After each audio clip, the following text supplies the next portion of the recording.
Good morning. Welcome. I have a special story before we get started today, and I hope you could hear me because, okay, it says you can hear me. Love is a many splendored thing. A woman, cranky because her husband was late coming home again, decided to leave a note saying, "I've had enough and have left you. Don't bother coming after me." She then hid under the bed to see his reaction.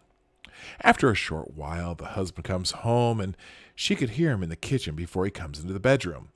She could see him walk towards the dresser and pick up the note. After a few minutes, he wrote something on it before picking up the phone and calling someone.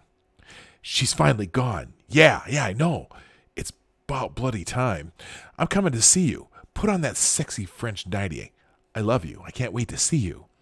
We'll do all the naughty things you like." He hung up and grabbed his keys and left.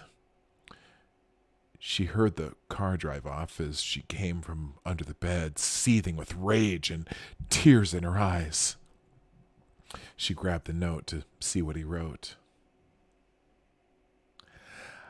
"I can see your feet. We're out of bread. Be back in 5 minutes."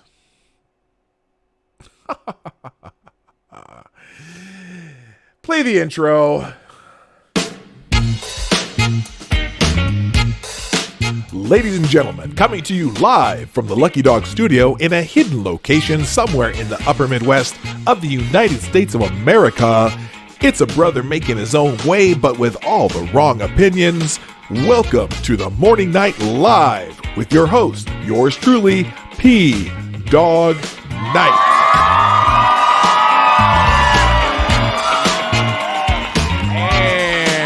Stop the music. Good morning. Welcome to the Morning Night Live with your host, yours truly, P-Dog Night, on this beautiful December 12th, 2019. We are in the midst of the Christmas season. And yes, I'm late because, when you work for UPS, it's just crazy.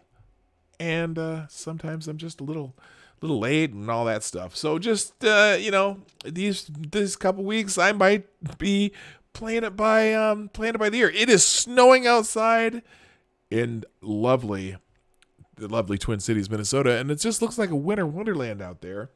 I might have to take some video of just the snow and stuff because it's great stuff like that. P-Dog will never know I'm here. Well, of course I know you're here. Excuse me. Of course I know you're here, C. Thomas. Hey, by the way, I'm going to be a little punchy today. Because we had to go into work at like 10 o'clock last night. Usually I really work for like 4 hours a day at UPS, just a little part-time gig so I can get free health care. But no, we've been, I've been up there since 10 o'clock last night, and I've got the gigantic Bubba cup full of coffee today because I just need it. So anyway, let's get things started. First of all, let's say good morning. There's only a few people here. I know some people over at my friend Randy Monkey is streaming again. He's been streaming like nonstop for the last, I don't know. He streamed 5 hours this morning, and then he streamed, and a lot of my audience is crossover audiences. Some of them may be over there, but that's how it works. But anyway, let's say good morning to who is here, though. First of all, good morning to Tyler F., who gets the bell because you were first. Thank you. And good morning, Duck Dog, C. Thomas, Gulf City Peasant, Chicago Mike, Jen T., Richo, Jaeger Pony, and I think that's it for now. Greg Rogers, good morning. I'm glad to see you back. I am so happy you're here. And Functional. Functional's here during the normal time thing. So look like the kind of mug you slip a little more than just coffee. I might have to. I have a bit of a cough, and it is kind of, getting home from work, it's kind of happy hour, but I do have things to do. I don't know, but this is the Bubba cup. Look at that. Look how big that thing is. It's awesome. It holds 40 ounces, and I might need all of it. So anyway, like Bailey's. Oh, I was thinking bourbon. That's funny. Bourbon's my favorite cough suppressant. All right, so anyway, God, there's so much going on, and I took a day kind of off Twitter yesterday, and then this morning, well, actually last night, before I was getting ready to go to work, I thought, I'll just look to see what's happening on Twitter. And apparently there's a huge discussion about pornography. And I'm like, what the hell? I mean, some of the takes that I was reading, I'm like, what in the fuck is going on here? And I did just swear. So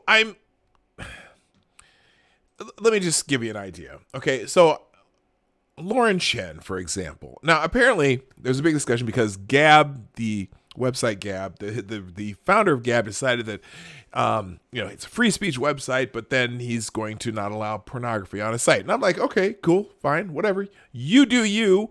I don't really care. But then it got into a big discussion about whether or not pornography should be banned. And I'm thinking, well, wait a minute. I think we've already had this discussion. The Supreme Court said, that's just not going to happen. And it probably, even if you tried to ban, I don't know, it'd be just like prohibition with alcohol or prohibition with the war on drugs or anything. It's not going to work. And I think there are some just regular old First Amendment concerns about that. Okay, now granted, you can just like any other movies, you can restrict a little bit how it's used, but to ban it outright, I don't know. So the big discussion is whether or not pornography is expression. Now, I think in Canada, anyway, here's the thing. Here's what I was looking at. So Lauren Chen, for example, says, so there's argument that you can't have sex in the streets or whatever. Like, nobody's talking about having sex in the streets. That's not pornography. Pornography is people doing sex acts on film for the entertainment of others, okay? So now, I'm not a big porn guy, okay? But I don't see the point in banning it.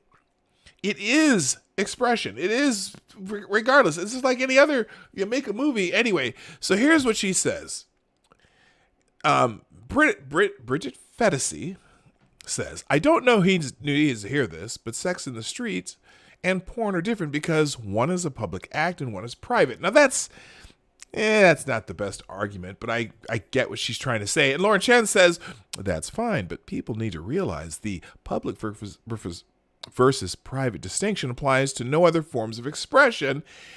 Even if you don't want to ban porn, qualifying under freedom of expression makes no sense. Well,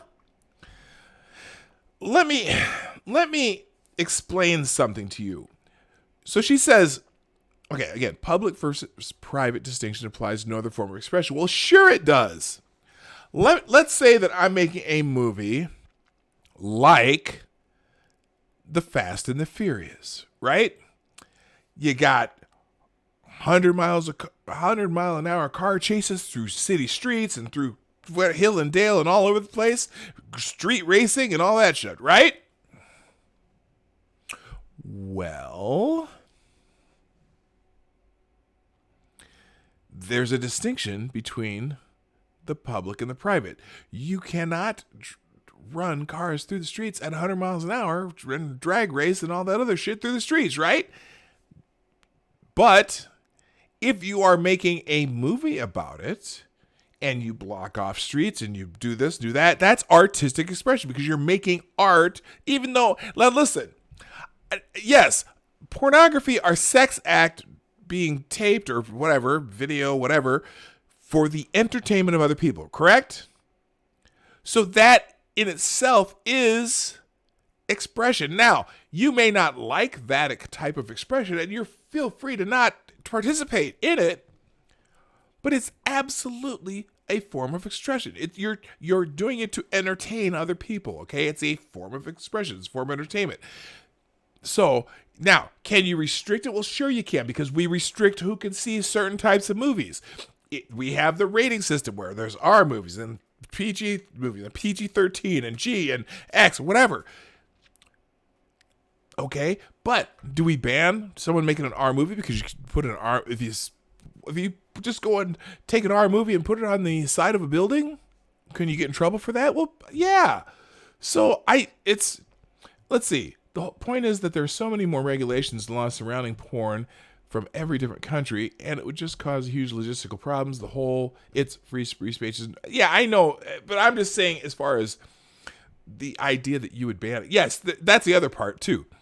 Okay, so what I think the problem is when the dude from Gab said that he's going to ban it from his site, which I don't care. That's fine. It's a private site, even though you call yourself the free speech site, but that's okay.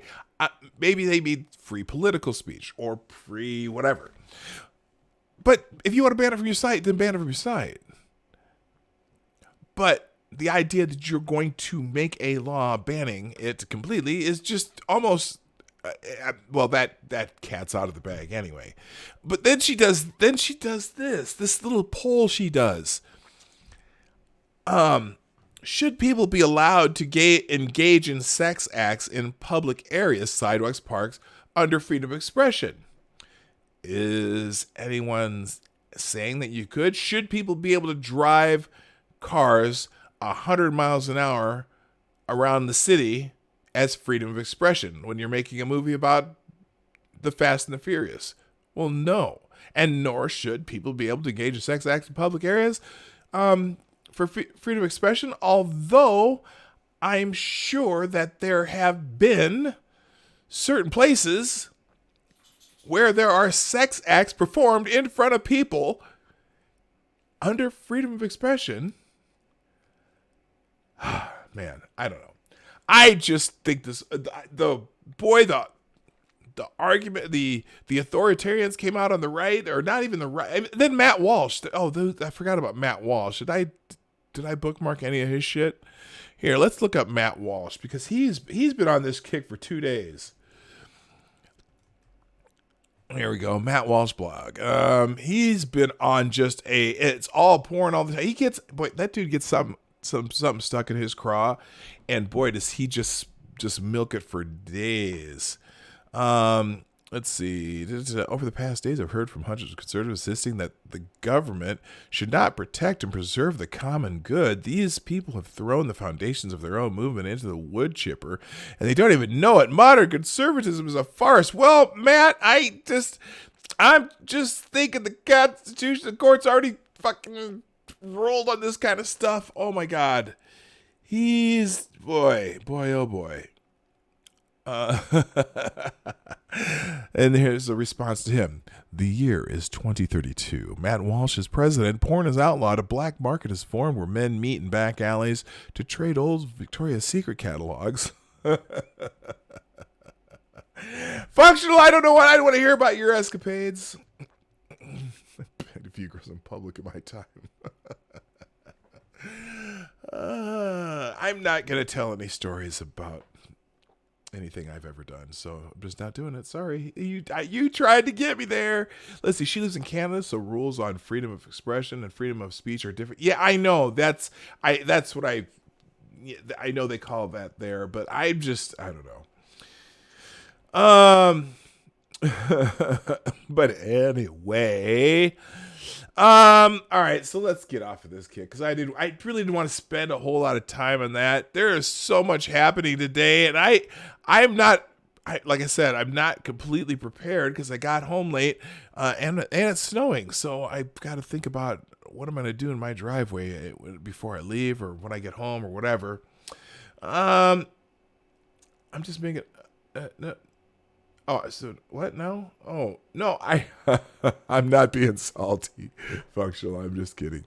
I'd say do it. Who cares? People is puritanical standards unless it has potential harm to people or a health risk. Yeah, no, I know. I'm not being salty, really. I'm not. I'm just no, believe me, well, never mind. My kids might watch this. I'm not going to talk about my sordid past. Let's just put it that way. And anyway, so let's see here.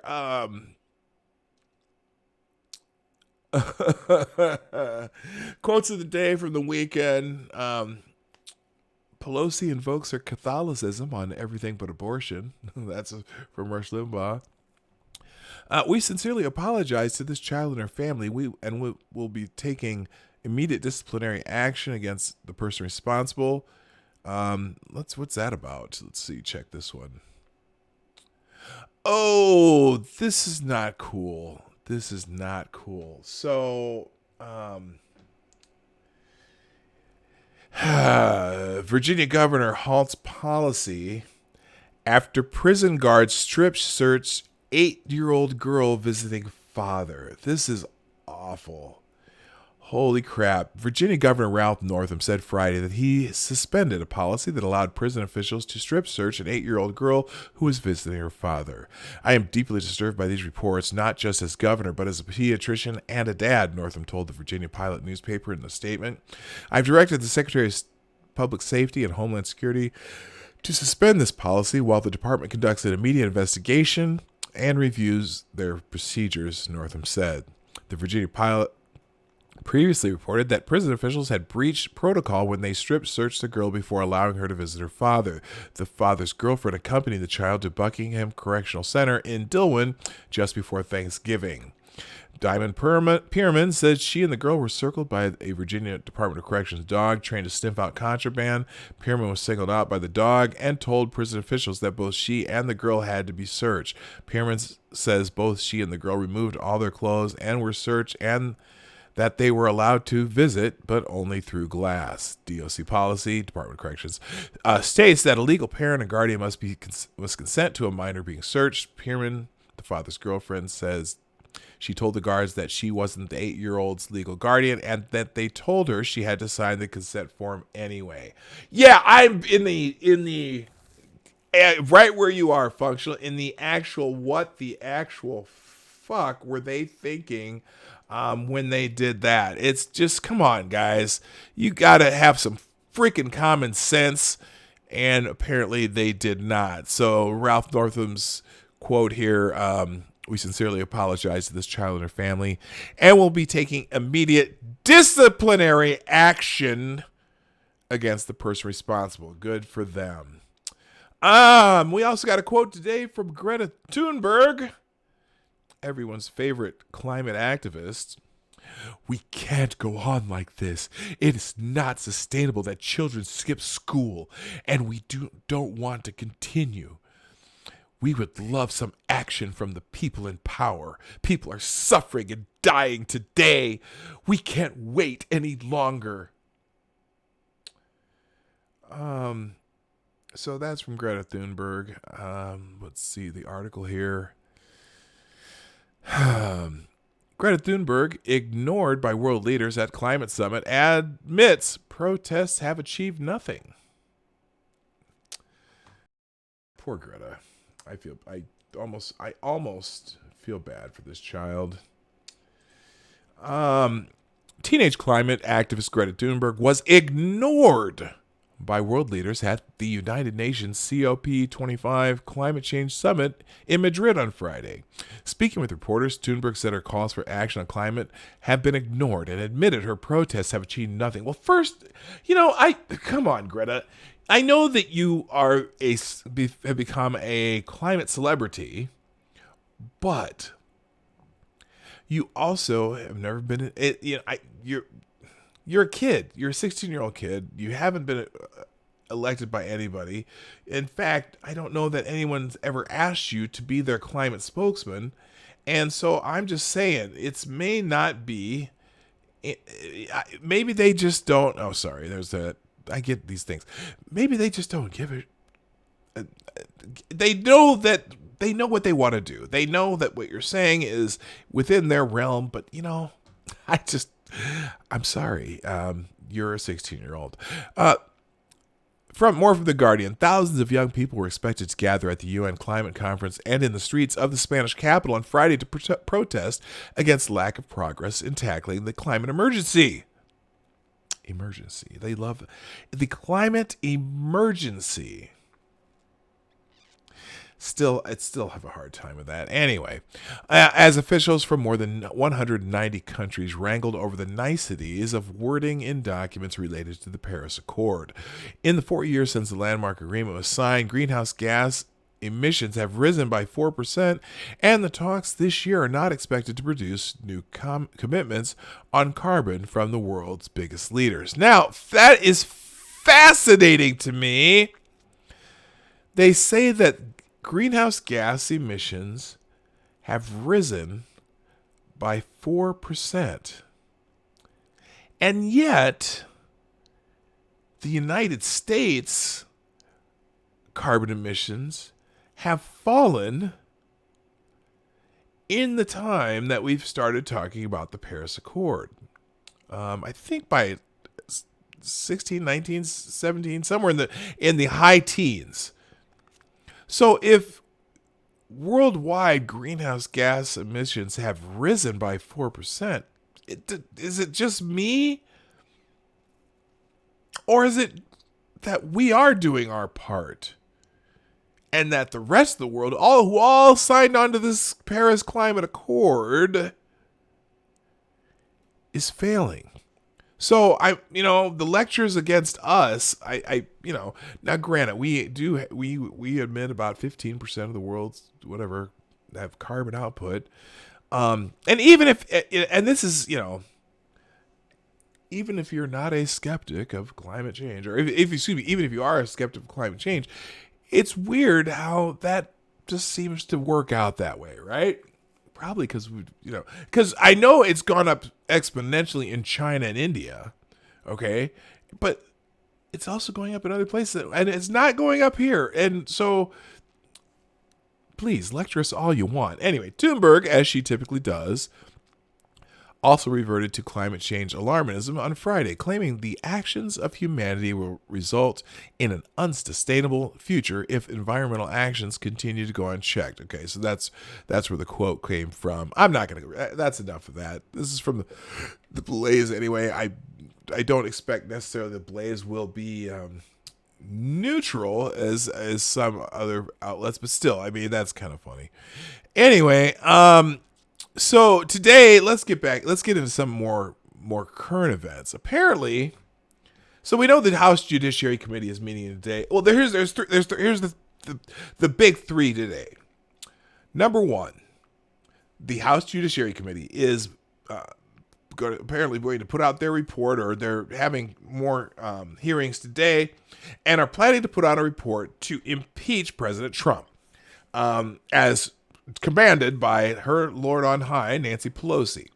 And so it's not so much what they're going to impeach Trump for. They're just going to impeach him, and then you have to see what's in the bill when it's after we pass it.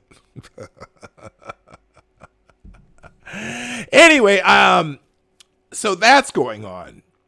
And also today, the Washington Post came out with an explosive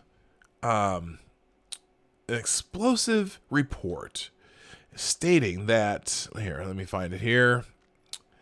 Where did it go? Oh my gosh, it hasn't moved up. What happened to Pentagon Papers? Well, wow, it's already gone from trending. That's embarrassing. So the Washington Post, here, let me do this. Here we go. So, an explosive Pentagon Papers moment. Senior U.S. officials failed to tell the truth about the war in Afghanistan throughout the 18-year campaign, making rosy pronouncements they knew would be false, hiding unmistakable evidence the war had become unwinnable. Now, this is clearly something that's explosive. It's big damn deal. So this big expose, the Washington Post comes out today. Apparently it's quite a long article. And the hearings in the House, because they just had to schedule them for today. Now, something else is happening today, though. Something else that something else is happening. Oh, today's the day we're supposed to get the Inspector General's report regarding the investigation into President Trump, the Russian collusion case, and all that stuff. All the investigation into President Trump for the first part of the things they wanted to impeach him for since the day they got out of, since the day since the day he was inaugurated, so on and so forth, right? But that's being overshadowed clearly by the House Judiciary Committee getting ready to impeach President Trump. And I'm not even going to. Yeah, of course, this is the impeachment inquiry, but they pretty much, it's a foregone conclusion that they're going to attempt to impeach him. Now, it's not 100% that he will necessarily be impeached, though. See, the House, there's a lot of Democrats in the House who are barely hanging on. They're in maybe districts that Trump won. And there's a lot of people who think this is just kind of a terrible thing. Oh, hey! There's our first super chat of the day. Thank you, C. Thomas, for $2. I got a $2 super chat. I don't know about you. When it comes to the climate issue, I'm sick of these activists do-nothings acting like the U.S. is the worst of the worst when India and China make us look like tree-dwelling elves by comparison. And we are doing better. Fact. Yeah, you know what? We are. I mean, is it perfect? Are we? But at least we are. They had the Paris Climate Accord that we signed on to, and at least we've been making progress in lowering our emissions. And exactly. Thank you, C. Thomas, for the $2 super chat. By the way, while I'm thinking about it, right down there in the description, it says where you can do those super chats. It's also in the, periodically you'll see it in the chat, pop it up. The Streamlabs link will be in the chat if you want to do super chats and support the show, support the channel, support P-Dog. If you are entertained, every once in a while a tip in the tip jar, or excuse me, in the tip sock, the tip sock right over there. See that little tip sock right there? When you do that, you get that. And also, I've changed all the animations, so different amounts do different things. And they all start like $2, but all the 99s, at least I'm working on doing something different on all the 99s. So $2.99, $3.99, $4.99. But then also, if you are the high tip of the day, usually gets a special one too. I don't know if I've reset that though. Anyway, doesn't matter. Oh, also I figured out if you are from somewhere other than the United States, my PayPal link, I went into PayPal and it said, I got a message saying that one of my chats that came through one of the streams got sent back, and I didn't understand why. And it's like, apparently I have to approve foreign currency to be converted or whatever. And so if you're the one, I don't even remember who it was, but if you're the one who got a charge back to you, that's why. It's not that I'm rejecting you. It's just that I forgot to approve it. So I got to reset that so it just automatically approved those. Anyway, so we have this issue with Afghanistan's big report that came out. We have the House Judiciary Committee going and the IG report. So a whole bunch of things to talk about. I'm not going to get to all of them, but I know that one thing, at least according to Breitbart, that's happening with this House Judiciary Committee, that they're first of all, they want to use bribery as one of the justifications for impeachment, which I don't think they understand I don't think they understand what the founders were talking about when they said bribery as one of the things, it means the president being bribed for doing something. I don't think they meant making foreign policy decisions or whatnot. But anyway, here's the hot take of the day. Treason. House Judiciary Committee report implicates Trump in ultimate crime. Oh, they did. Oh, I'm sorry. Apparently this one came out Saturday. The House Judiciary Committee report released Saturday on the legal and constitutional framework for impeaching President Donald Trump includes a discussion of the most serious crime listed in the Constitution: treason. Citing the constitutional provision that impeachment applies to treason, bribery, or other high crimes and misdemeanors, the report hints throughout that President Trump might have committed treason against the United States.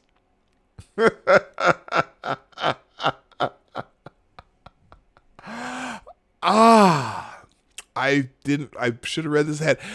I would love to see them explain this one. I would love it because, if they're talking about Russia, they still keep bringing up Russia. Oh my God. Anyway, the Constitution specifically defines treason in Article 3, Section 3. Treason against the United States shall consist of only in levying war against them or in adhering to their enemies, giving them aid and comfort. Okay. First of all, well, we're not at war with any of the countries that we're talking about in question. And it's interesting. Is Russia our enemy right now? Are they our enemy? Are they an adversary? That's a little bit different than enemy. But any countries we compete against are our adversaries. In some ways, the European Union are our adversaries when it comes to commerce. Or are they allies? I don't know.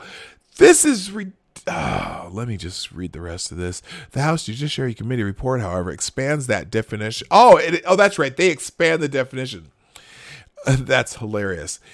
Expands that definition to include what it calls betrayal and declares, quote, although the framers did not intend impeachment for good faith disagreements on matters of diplomacy, they were explicit that betrayal of the nation through schemes with foreign powers justify that remedy. So they are actually changing the definition and or parameters of impeachment by doing that. The phrase, quote, schemes with foreign powers, end quote, is sufficiently vague to include the quid pro quo plan that Democrats allege the president attempted to make with Ukraine, trading U.S. aid for investigation into a political opponent. That's their narrative.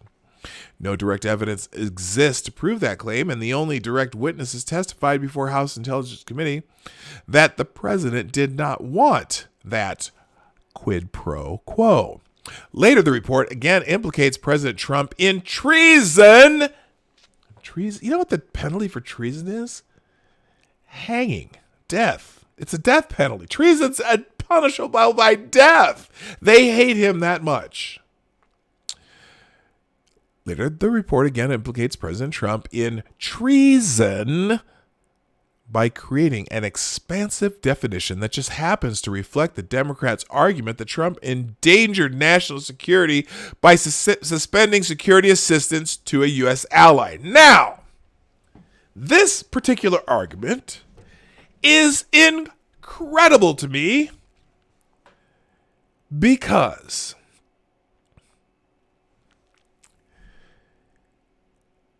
suspending security assistance. Think about that. President Trump, in his 3 years as president, has been giving security assistance to Ukraine in the form of military hardware and money, right? Money to purchase military hardware.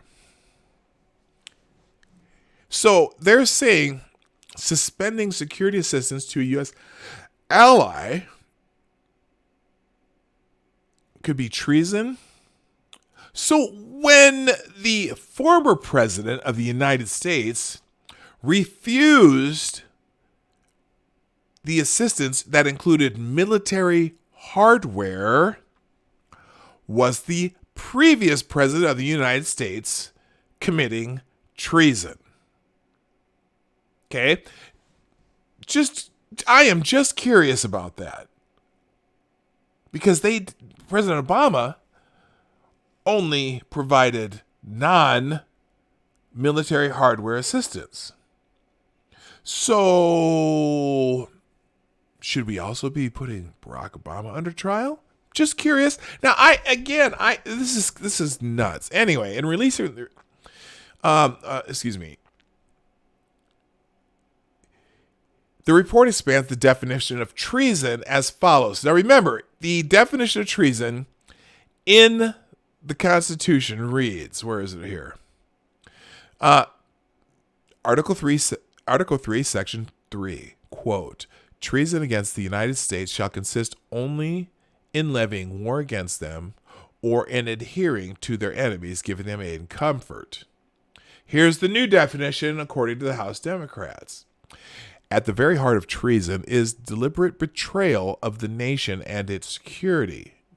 How does giving military hardware to another country betray our nation's security? Anyway, such a betrayal would not only be unforgivable, but would also confirm that the president remains a threat if allowed to remain in office. This is hilarious. This has been about getting him out of office, which is what they've planned to do since the day he was elected. Not even since the day he was inaugurated, but since the day he was elected, before he even entered the office. They've been wanting to do this, and it's all because he beat Hillary Clinton. Anyway, a president who knowingly betrayed national security is a president who will do so again. Betraying national security, that's going to be a tough one to, that's a reach. We're talking like Mr. Fantastic reach, if you know who that is. Or Stretch Armstrong reach, okay? If you might know who Stretch Armstrong is, one of those two, any one of them. Elastic Man reach. Oh, we have another super chat. Thank you, C. Thomas. When the rules and guidelines don't fit, I think you may fit. When the rules and guidelines don't fit your narrative, just change them. What the fuck is wrong with these gay persons of color, homosexuals? Oh, I see. Oh, see, C. Thomas uses a little bit more colorful language on another stream that he and I both frequent, but he decided gay Negro homosexuals. I hope this fuckery ends horrifically for the Democrats. Maybe then they'll stop with this slimy plotting for once and for all. So agreed. Thank you, sir, for C. Thomas for the $2 super chat. Excuse me. There we go. That should help. Yeah, so they're saying a president who's knowingly betrayed national security is a president who will do so again. He endangers our lives and those of our allies. So, what's that? What was the movie Tom Cruise? Minority Report? They're kind of doing a little Minority Report action on this one, aren't they? They're saying, we are impeaching him for his possible future crimes.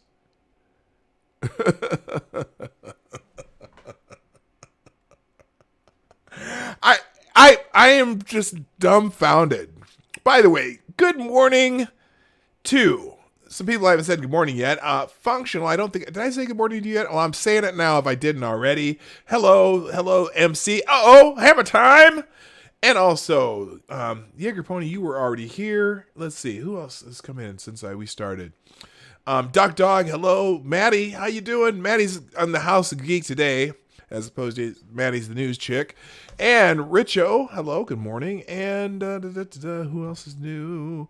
And Zombie Teddy and Jeremy Johnson. How you doing? I'm so happy that you all are here. Yes, C. Thomas, I see that you got creative. Thank you for being creative. You know, I have a little bit, I'm not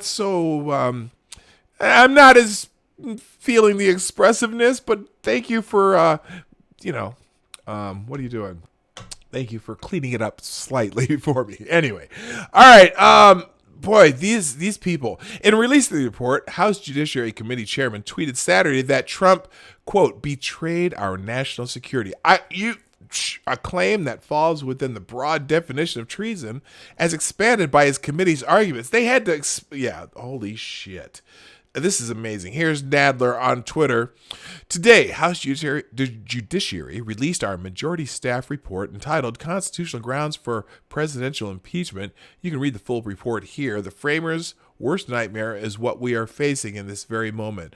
President Trump abused his power, betrayed our national security, and corrupted our elections.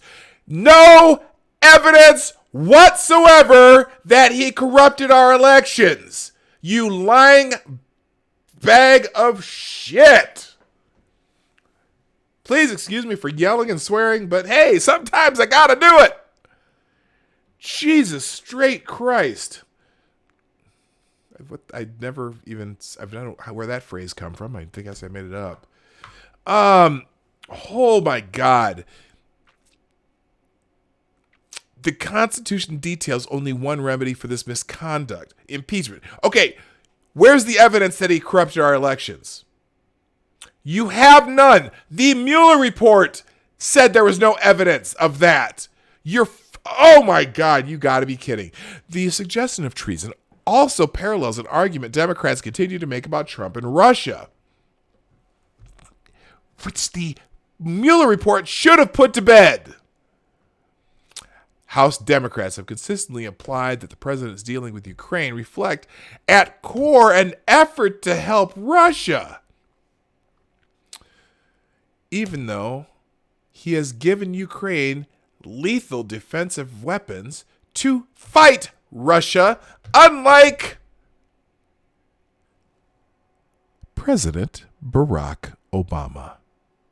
They say his predecessor, but I'm naming him. I'm not even naming him.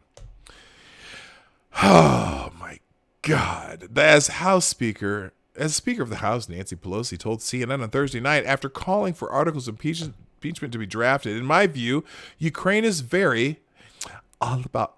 Wait a minute. Let me say it in my best Nancy Pelosi voice. In my view, Ukraine is very all about Russia because withholding and granting military assistance to Ukraine was all to the benefit of Russia to hold up that aid. Kiss my ass.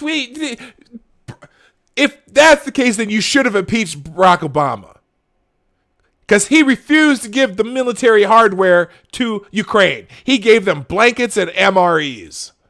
That's all. You got to be fucking kidding me. I'm not even a Trump guy, and this pisses me off. Although I'm probably going to vote for him in the next election. Despite special counsel Robert Mueller's conclusion after 2 years of investigation that there was no collusion between Trump's 2016 presidential campaign and Russia, Democrats continue to believe he is conspiring with what they now consider a U.S. enemy. Why do they consider Russia a U.S. enemy? Anybody? I mean, yes, they meddle in elections around the world just like we do. But when did Russia become an enemy again? When? First of all, Russia's not a major economic power relative to the rest of the world. Maybe to some, but they're like the 20th largest country. They're not in the G7. China's more of an enemy, adversary, or whatever you want to call them than Russia is. Russia's not an economic power. They've lied for years and years and years about their nuclear arsenal, saying it was much bigger than it really was, and although they have seemed to have lost a few of them, Russia's not. How is Russia our enemy other than to Hillary Clinton, who made up this bullshit? Okay? Speaking of which, did y'all see that interview or hear about the interview Hillary Clinton and Howard Stern? You know who else is now perhaps a Russian asset or agent? Bernie fucking Sanders. Now she's calling Bernie Sanders an agent of the Russians. So let's see. So Trump is an agent of the Russians, and Jill Stein is an agent of the Russians, and Tulsi Gabbard is an agent of the Russians. Because now you know why she hates Tulsi Gabbard? Because Tulsi Gabbard left the DNC when Tulsi Gabbard realized what the fuck the DNC was doing with Hillary Clinton to kind of fuck over Bernie Sanders, right? So Tulsi Gabbard said, nah, I'm done. I'm done with the DNC. I'm going to go over here and support Bernie Sanders. So just a coincidence, all of a sudden, Tulsi Gabbard is a Russian agent. And now Bernie fucking Sanders. Okay, she says in that Howard Stern interview, she said something about Bernie Sanders, that just wasn't helpful enough to her, and she is probably a Russian asset, yada, yada, yada. These stupid ads that the Russians bought. Remember that those, not even the Russians. It wasn't the fucking Russians. It was a goddamn clickbait farm. Okay, they put out sensational articles so people click them, and then they get ads revenue from clickbait, and that this shit's all over the internet. Okay. Oh no, they were fomenting discord. That's what they were doing. Well, yeah, those ads that the Russians supposedly bought, that the clickbait farms bought, there were some that were pro-Trump, there were some that was pro-Bernie, there were some that pro-Hillary, there were some that were Black Lives Matter, there was this and that. And a total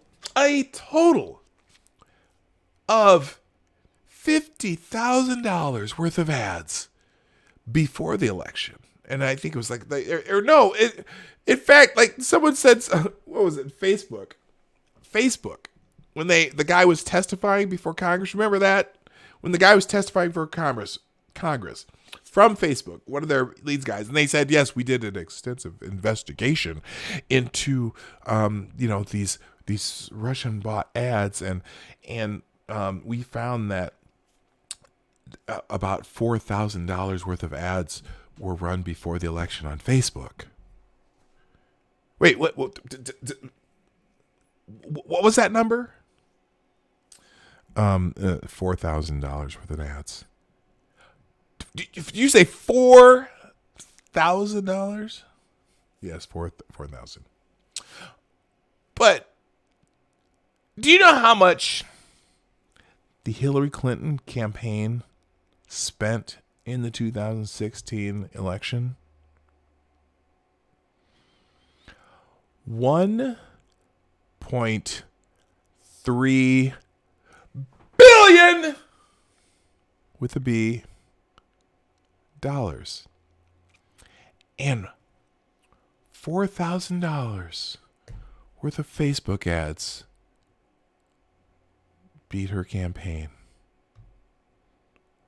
She must really suck.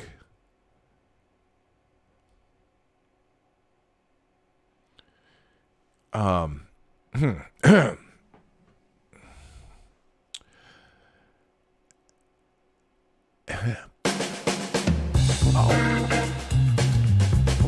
S.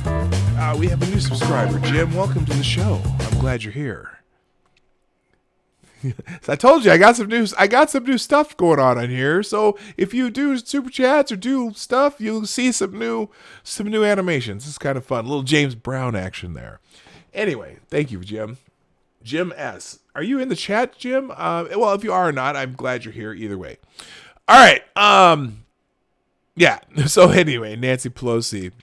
Yeah.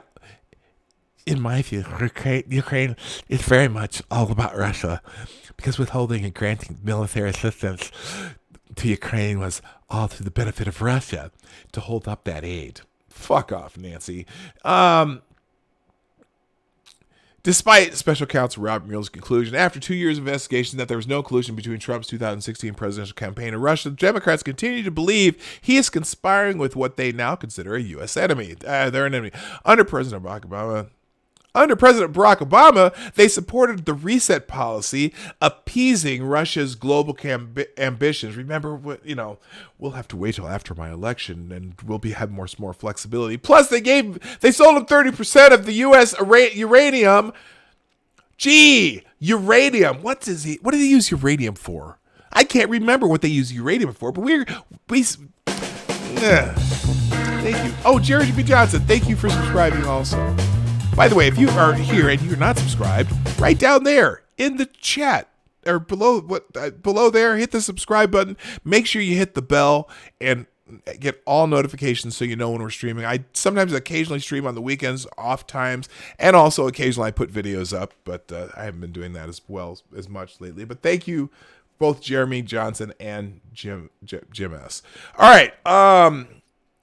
Anyway, the House Judiciary Committee's report, written by the committee's 20 Democratic staff members, does not rule out charging Trump with treason at any point in the text and seems to have been written to make doing so a possibility. That's a freaking joke. I'm just telling you right now. All right. Anyway, let's move on. What else I got here? Let's scroll through these. Oh, and then here's the Democrats. You know how the Democrats have been really fair in these hearings, and they try to make it as easy as possible for everyone to be able to make their case and everything. But of course, impeachment games. Democrats dump thousands of pages of documents on Republicans just 48 hours before the next hearing. They're just scumbags. I'm telling you. And the whole phone number thing. There'll be more of that. Let's see. House Senator Doug Collins, Republican Georgia, is seeking a delay in Monday's impeachment hearing following a massive data dump on Saturday. Yeah, they're not going to delay it because they're assholes. Collins is the ranking Republican member of the House Judiciary Committee, chaired by Representative Jerry Nadler. By the way, that's going on right now. I might listen to a little bit later, but we'll see. But I'm not going to do it here because it would just set my whole fucking head on fire. House Republicans on the Judiciary Committee have fewer than 48 hours, had fewer than 48 hours to review the thousands of pages of released documents before the scheduled hearing. Doug Collins tweeted, Chairman Nadler has no choice but to postpone Monday's hearing. They're not doing that in the wake of a last-minute document transmission that shows just how far the Democrats have gone to pervert basic fairness. Look, let's put it this way. They're going to attempt to have this vote on impeachment, right? Now, it may or may not happen. It's probably, I'm going to say 70% likely it'll happen. That's conservative as hell. And then it's going to go to the Senate. Just can't wait for it to go to the Senate. I just can't wait.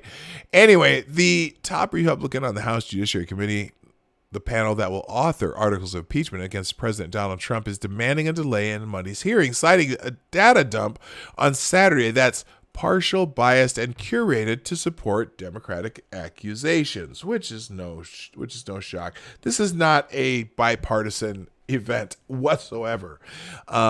Anyway, Doug Collins decried the release of thousands of pages of documents to be considered from the House impeachment investigation less than 48 hours beforehand after Republicans requested them nearly a month ago. The information Democrats released today is partial, biased, and curated to support accusations that have, to date, been thinner than cotton candy, Collins said in a statement Saturday. Collins demanded the postponement of the hearing and that Schiff release the complete body of underlying evidence that he has concealed. The phone records thing is one that really pisses me off. Under Speaker Pelosi's leadership, the House Democrats have eroded the integrity of our chamber and sacrificed the confidence of Americans who trust Congress to balance power, not abuse it. Collins notes that Republicans requested the documents 25 days ago and received no response from Nadler. Let's see. He demanded the documents. Just the document release was 25 days. Here's Collins' full statement. Chairman Nadler has no choice but to postpone Monday's hearing in the wake of last-minute document transmission that shows just how far the Democrats have gone to pervert basic fairness. Nearly a month after every Republican on our committee asserted our clear right to see all the underlying documents held by the committee's chairman, instead, Democrats waited until after Speaker Pelosi announced that articles of impeachment were imminent and chose the eve of the Judiciary Committee's impeachment hearing to share loads of documents that Chairman Schiff has had since this investigation began. It is impossible for judiciary members to sift through thousands and thousands of pages of in any meaningful way in a matter of hours, said Collins. Moreover, Democrats still refuse to release all the documentation in their possession, though Republicans have demanded this according to the rules of the House, which Democrats themselves adopted in January. The information Democrats released today is partial, biased, and curated to support accusations that have to date been thinner than cotton candy. We've already heard that. Americans still don't have access to any information that Adam Schiff hasn't chosen to weave into his trail of lies. On behalf of millions of American voters who deserve the truth, Chairman Nadler must postpone this hearing while the Judiciary Committee examines these documents, yada, yada, yada. They didn't do it, and the hearings are already going on this morning. So basically Jerry Nadler said, fuck you, we're doing what we want, and we don't give a shit because we're going to impeach President Trump because we want to impeach him. And also, they've made it clear that they can impeach him as many times as they want. Several Democrats were saying that over the weekend, which I thought was this is, oh my God, it's all about Hillary Clinton. Hello, Reason Vision. I'm glad to see you here while the show is going. And I appreciate all the times that you make comments when you watch it offline. I really do appreciate it. If you watch the show offline, just leave a comment and let me know you were there. I always appreciate it. Reason Vision does that regularly. Thank you again. All right. Let's see. And here's just an interesting editorial, and I think it's important. The legacy of low bar impeachment. Because here's what's going to happen. I wish I could get into more stuff. A lot of this will be in Twitter trends, though, so I'll just move on. From now on, and this, they do this, and they're going to screw up this whole thing. There's going to be impeachments of every president from here on out, if this is how it's going to go. From now on, impeachment can be used against any first-term president with a record of success. It will be used solely as a political strategy by the opposition party that controls the House to weaken the president's re-election chances. Although they're actually making this particular president's re-election chances stronger, they should have learned from past experience. A lot of these people were there, but hey, don't want to pay attention to the past. Learn from the past, fuckers. That will be the Democratic Party's legacy, and Democrats will live to rue it. Since the embarrassing impeachment and failed conviction of President Andrew Johnson in 1868, Americans more or less had avoided that ultimate constitutional method of removing a chief executive from power. The Johnson impeachment had been so steeped in personal hatred, political rivalry, and post-war agendas that failure by one vote in the Senate to remove the impeached Johnson more or less discredited the process for more than a century. In 1974, the 1974 Watergate impeachment inquiry saga was framed in opposition to the way Johnson had been impeached, insomuch as anyone still remembered the particulars of that long ago fiasco. That is, a special prosecutor, first Archibald Cox, then Leon Jaworski, was appointed to investigate the break-in and so-called Watergate cover-up. Democratic moderates like Representative Peter Rodino from New Jersey and Senator Sam Ervin of North Carolina gave the impeachment inquiries a patina of bipartisanship, both giving time for the targeted president's defenders to produce witnesses and conduct cross-examinations. Neither released the phone records of their political counterparts like freaking Adam Schiff did. That is one act that I think is beyond the pale. Because first of all, they made up a story. Well, they made up a story. Nunes says it didn't happen. One of the phone records that they got all these phone records, right? And they're just random numbers, metadata, who called who and when and how long the possible call lasted. And so they're saying that Devin Nunes made a call to Ukraine about this ambassador that got fired. And Nunes over the weekend was saying, well, I didn't even know who the ambassador to Ukraine was. until we started this process. So how could I have made a call to get that ambassador fired? It's this is a shit show. There's going to be lawsuits. There's going to be all kinds of shit going on. But the problem is they also have been inundated of reporters of whatever. I mean, it's a privacy nightmare. But of course, we just renewed the Patriot Act. Yay! You wonder why Democrats actually voted to help renew the Patriot Act, which there are some things that should have been just removed from that fucking Patriot Act. I'm just saying. But that's probably why they were so happy to approve it, because they had phone records. Good for you, Adam Schiff. Asswipe. Anyway, by the time a now unpopular Richard Nixon resigned in August 1974 to avoid impeachment by an impending overwhelming vote, he had lost public support and gained bipartisan congressional opposition. Bill Clinton, unlike Nixon, but like Johnson, was both impeached and acquitted in the Senate. Like Nixon, he had easily won a prior re-election, 1976, but unlike Nixon, Clinton was still reigning over a booming economy and enjoyed a relatively high popularity, as at least on poll questions other than character and morality. Independent counsel Ken Starr, like Leon Jaworski, found Clinton likely had to have committed felonious acts. Indeed, he was impeached on grounds of obstructing justice and perjury by the full House on a mostly partisan vote, which nonetheless saw a handful of both Democrats and Republicans respectively cross party lines. Prior to December 1998 impeachment, the Republicans had lost congressional seats the month before in the November elections, seen at the time as an ominous warning from the country not to impeach Clinton for lying, largely about adultery.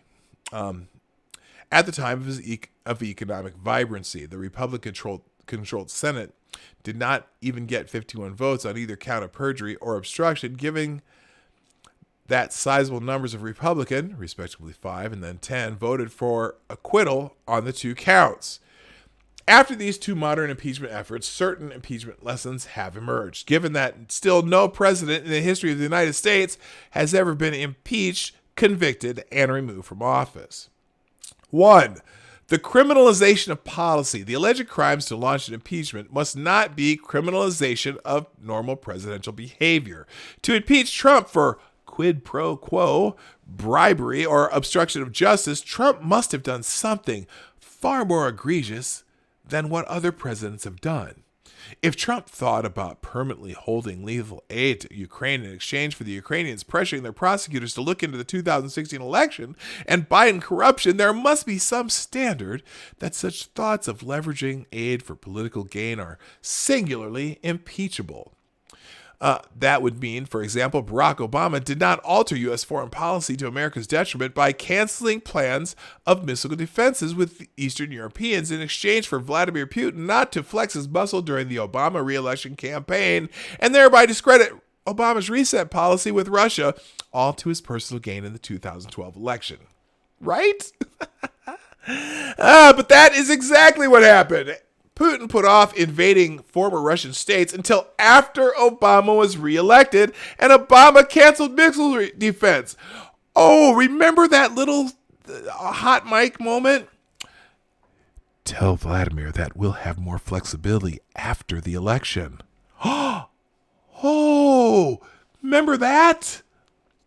Likewise, Vice President Joe Biden, acting as the president's personal emissary for Ukraine, bragged on tape that he had threatened to cut off even non-lethal aid unless the Ukrainians fired prosecutor Viktor Shokin, who later testified in a court affidavit that he was at the time looking into wrongdoing by Burisma and Hunter Biden's role while on its board.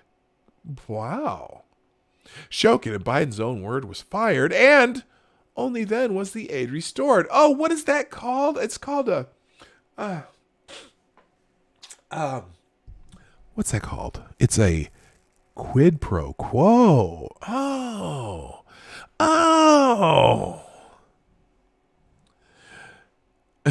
Rule 1. Oh, this is a little aside. Rule 1. Impeachment is not credible when it involves criminalizing of president for thinking about doing what other presidents have routinely done. A president should be specifically impeached on the basis of evidence that shows he committed high crimes and misdemeanors, or treason, or bribery. Anyway, bipartisanship. Nixon was finally facing certain bipartisan impeachment because by summer 1974, Republicans were worried that the upcoming fall midterm elections and tanking economy and Nixon's toxic tailcoats, and thus began to abandon him. In contrast, Clinton was impeached by largely a partisan vote, although 5 House Democrats joined Republicans. Yet in both impeachment inquiries, there was no rush, no denial of equal access to cross-examinations of witnesses, the result being that the process was deliberate, slow, and broadly considered fair. P-Dog, that flexibility thing was something Obama said directly to Putin. No, he said it to the foreign minister. It wasn't directly to Putin. It was the, what do they call it? They have different titles. It's either the foreign minister or there was a president, then there's Putin. I don't know, but it wasn't to Putin. It was to like Putin's top aide. He was saying,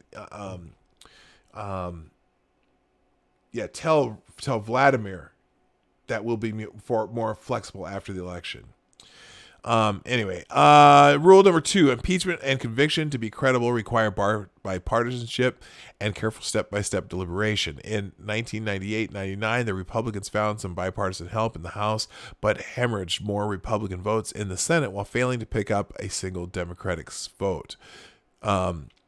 It is likely that not one Republican House member will vote for impeachment and not a single Republican senator for conviction, but at the same time, likely that a handful of Democratic representatives will join Republicans in the House.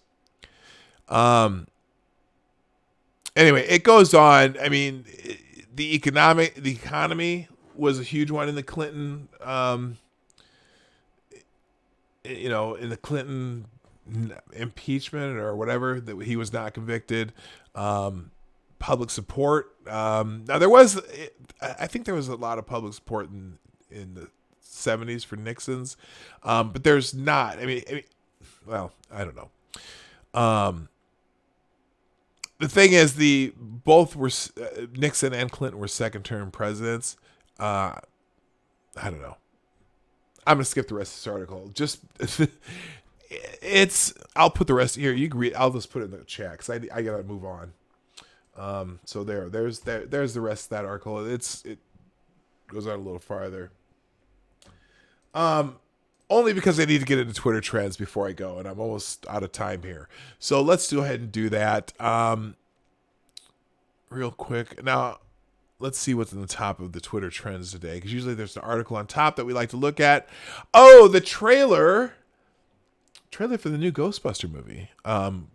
Ghostbuster Afterlife has dropped. Apparently it came out 2 hours ago. Let's see here. Do we watch it? How long is it? 2 minutes? I know I'll get flagged for it, but I don't care. And the only thing that's left in our name. Here. What are you doing here in Somerville anyway? Honestly. Oh, is this it? Wait a minute. This can't be it. First trailer for Ghostbusters Afterlife is here. Okay, I guess this is it. And it's doing weird things to me here. What are you doing here in Somerville anyway? Honestly, my mom won't say it, but we're completely broke. And the only thing that's left in our name is this creepy old farmhouse our grandfather left us in the middle of nowhere. Why'd you bring me up here? Entertainment value? Oh.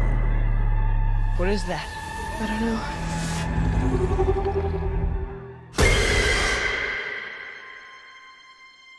Somehow, a town that isn't anywhere near a tectonic plate, that has no fault lines, no fracking, no loud music even, is shaking on a daily basis. Under the dining table now! Hey, remember that one summer we died under a table? I found it in my living room. Whoa, killer replica. A replica of what? A ghost trap? There hasn't been a ghost sighting in 30 years. New York in the 80s? It's like The Walking Dead. Your dad never mentioned this to you? It's just my mom. My grandfather died. My mom says we're just here to pick through the rubble of his life. Wait a minute. Who are you? Real. Now, Call it fate. do you think they're gonna do Ghostbusters right this time? Call it luck. Do ya? Call it karma. I believe that everything happens for a reason.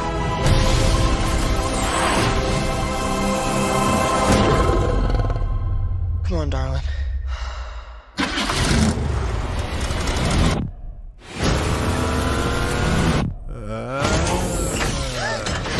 It has a gunner seat? See, now they screwed up.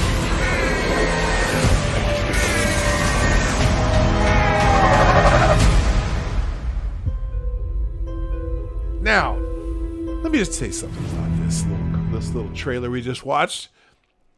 Does that feel like it's taking the whole Ghostbusters thing, the whole legacy of the Ghostbusters thing, a little more seriously, instead of just making some slapstick bullshit by? And they could, you know what?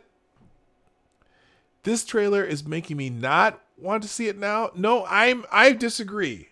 Well, maybe I don't disagree that you may not want to see it. I like this trailer because the problem with the whatever Ghostbusters 2015 is they were so concerned about making it about the jokes. And the original Ghostbusters movie, the jokes were part of it, but they treated it like a kind of a drama that had funny parts in it. And this is not a reboot. This is actually this is just kind of a sequel, so to speak. So I'm just looking forward to this way more. If they would have done this kind of thing with the female Ghostbusters where they weren't making it about the jokes, because everything I saw in that trailer were just bad jokes. C. Thomas with another super chat for $2. Schiff and Obama need to be in prison, and I fucking hate this. It's okay when we do it in homosexuality from the Dems, and they dare accuse Trump of the crime treason. This shit is why Trump should have a second term, and the next 6 presidents should be Republicans. Yes. The treason part drives. You got to be kidding me. Yeah, that ain't gonna stick. I'm sorry.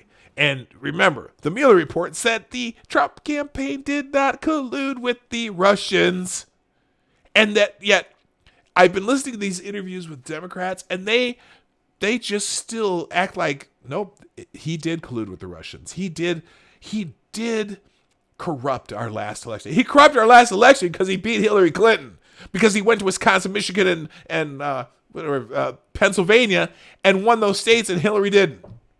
Hillary couldn't find the fucking Midwest, and everyone hates her in the Midwest anyway. So there. I'm just saying. Yeah. Oh, great. 4.5 billion more Californians voted for Clinton than Trump. So that you won that state. Yippee. But if you took away that, Trump won by 1.5 million. So yeah, I don't want. It's okay. Let's take a poll. If you'd like the United States to be run like the state of California, type 1 in the chat. And if you would not like the United States to be run like the state of California, type 2 in the chat. I have a lot of family in California. I feel bad. They all live there. But they don't know any better. And I need more coffee. Anyway, I personally am excited about the new Ghostbusters movie. All right, trending on Twitter today. Number one, Lizzo. Don't know who Lizzo is. Probably having something to do with Lizzo. What? Lizzo's baddie crease has first shift Twitter in shambles. Who the hell is Lizzo? Anybody? I really don't care what Lizzo wore to the. Oh, she's that. Oh. Okay, now. Okay, Lizzo is this human being. Are y'all familiar with Rishiki, the from the WWE, the big giant Samoan wrestler dude with the big old fat booty, and he like uses his booty he uses his booty as a weapon? Well, this woman named Lizzo decided to wear. Well, she wore. Let me. Okay.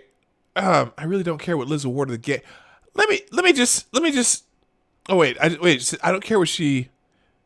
I don't care what Lizzo wore to the game. I just want to know if she really sat her bare ass cheeks and thinly clothed cloth vagina on them public seats. Cause all right, so let me see if we can get a shot of Lizzo here. Maybe I'll do Rishiki. Let me see. I'm sorry, but you got to see it even though you don't want to see it. I'm going to spell it wrong because the person who did it spelled it wrong. Let's go Rishiki in trending. And there's this, that's Rishiki because he has the big old boot. That's in the wrestling world. But this woman decided to go to an NBA game, kind of disguised as Rishiki. Okay, where in the hell? That ain't it. Where is the? Come on, where is the? Come on, let's find it here. Oh, this is terrible. Well, no, maybe it's not terrible. You really don't want to see this. Oh, I got another super chat. I did. I read it. I did read it, sir. Oh, yeah. The Schiff and Obama need to go to prison. Is that the right one? Yeah, I read that. Did you not hear me read that, C. Thomas? Schiff and Obama need to go to prison. And I fucking hate this it's okay when we do it, homosexuality, from the Dems, and they dare accuse Trump of a crime, treason. This shit is why Trump should have a second term, and the next 6 presidents should be Republican. And thank you again, C. Thomas, for the $2. I could have sworn I just read that. All right, he's the new guy. Okay, hang on a second. Where is the picture of this woman going into an NBA game looking like Rishiki? Oh my gosh. Please, where is it? Oh man, maybe it's in there. Let's try later. Let's try here. So, let's see. Is this it? No, that's Charlemagne the God. That's that one. Well, apparently you told me, and you shouldn't have told me, and I'm telling you, don't tell him. Okay, I just feel bad I can't find it. Oh, but anyway, this woman, this big old woman decides to walk into an NBA game. Oh my God, where is it? Where is it? Okay, I'm gonna go back to here. Lizzo, and if it's not, it doesn't show up in this stretch of. I'm sorry, but I'm gonna make you see it. Oh my God. Here's this woman. She's at an NBA basketball game. And Kobe's over here protecting his children. Okay, you can't even see it but she's got her butt hanging out. Let me see if I can find it again. Oh, here we go. She walking into an NBA game looking like Rishiki the wrestler. She was staring down Kat too. They were playing the Wolves? Look at this heifer. Wait, now I'm gonna hear what she's saying. Did you hear Kevin? I don't know. I didn't hear Kevin. All I heard was you had the opportunity. What is she thinking? First of all, that bitch goes to the Lakers game. versus Minnesota. You bitches can't even spell Minnesota. First of all, bitch, Somebody please you didn't explain motherfucker. I didn't have the opportunity. Somebody No, explain this you had shit the to me. motherfucking opportunity. You had the opportunity. Had 2 opportunities to talk to Trey Songz. You scary ass house. You a scary ass house. Black ass motherfucking change. When I left, I said you're the greatest so that's athlete of why all Lizzo's time. trending. He said keep doing your thing. So who? Sonic. Did you hear Kevin? I don't know. I didn't hear Kevin. All I heard was you had the opportunity. Shadow the Hedgehog. How that N-word. bitch goes to the Oh Lakers my game God, is that versus trending yet? Minnesota. Okay, so anyway, that's why Lizzo's trending, and that's the last time I want to see Lizzo ever. Number 2, Ghostbusters. It is, the trailer's out. First impressions are important. Everybody hated the terrible, awkward jokes in the first Ghostbusters 2016 trailer. Let's not take any chances with this new one. No jokes in our comedy movie trailer. It looks pretty okay as far as this type of stuff goes, I guess. Good cast. But remember, the first Ghostbusters, the trailers even for that movie, it wasn't treated as a comedy. It had 4 funny guys in it, but it really wasn't treated as a comedy. And that was the cool thing about it. It had a darkness to it that was, made it semi-serious, but they said funny shit. And so that was the charm of the original Ghostbusters. Instead of just trying to have, slapstick and vagina jokes, it was just funny, okay? There are funny things in it, and the elements were funny, but it was treated seriously. So anyway, that was the charm of the original Ghostbusters. So hopefully Paul Rudd does a great job. I know all the living cast members of the original Ghostbusters are going to make an appearance in this movie, and not just as window dressing like they were in Ghostbusters 2016 or whatever the hell that was. So that's Ghostbusters. Moving on. Number 3, impeachment hearing is going on right now.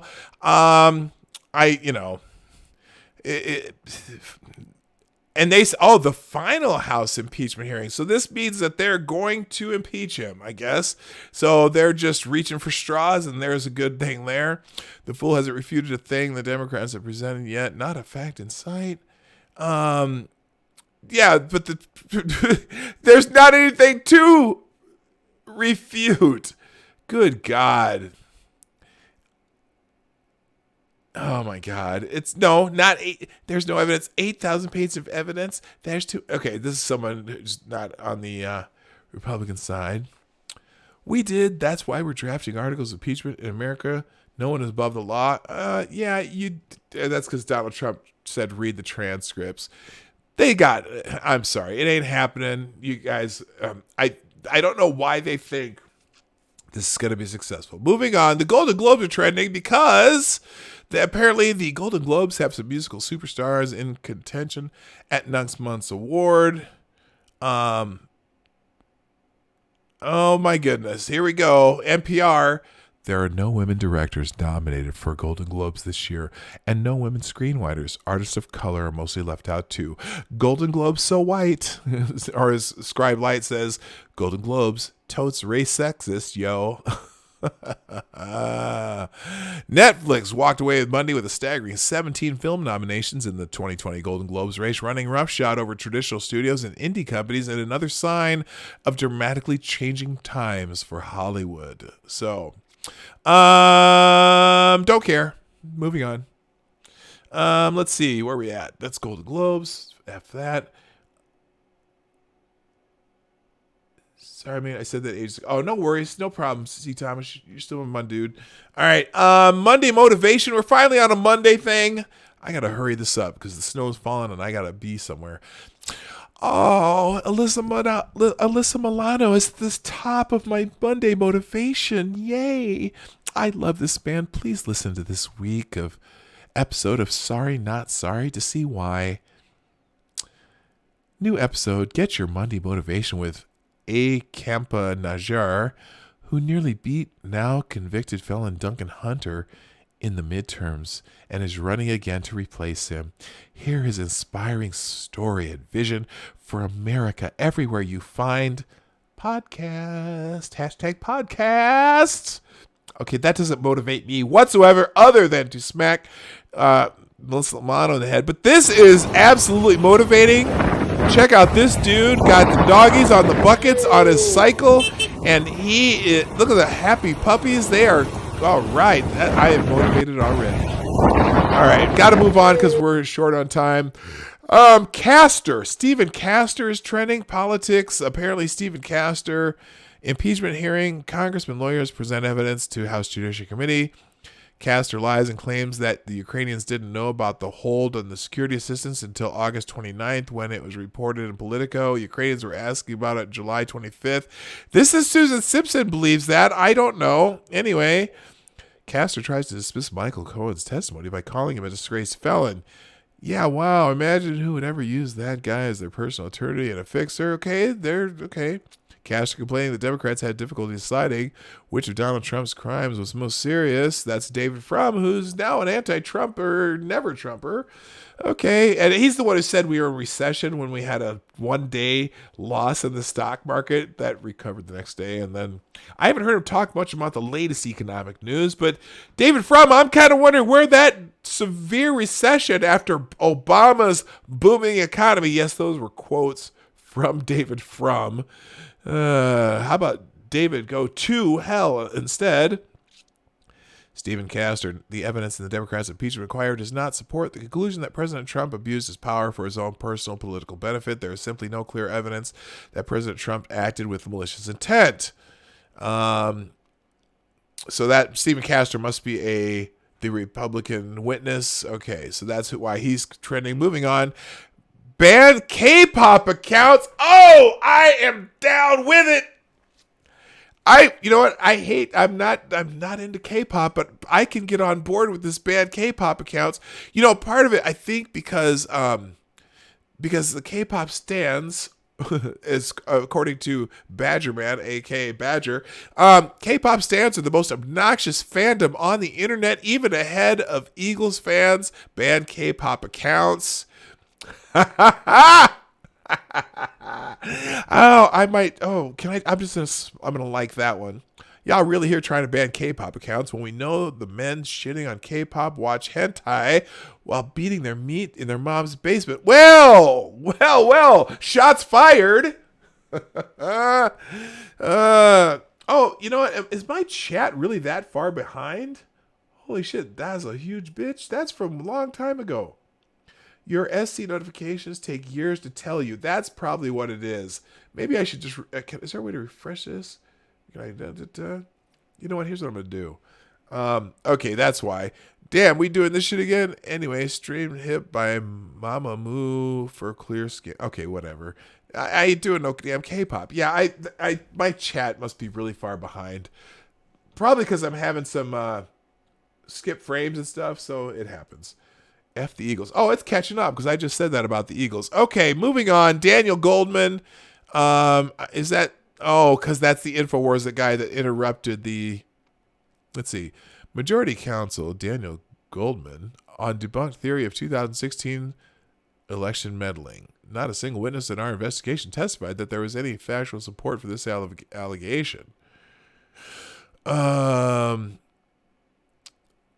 President Trump has not given up. He and his agents continue to solicit Ukrainian interference in our election, causing an imminent threat. Yeah, a threat that Trump will get reelected. Oh God! So he's one of the people testifying. We'll get to that later. They're gonna do it. I know they're gonna do it. Let's see. Paul Volcker.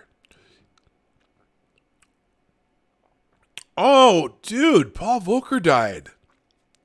Paul Volcker, central banker who defeated inflation, dies at age 92.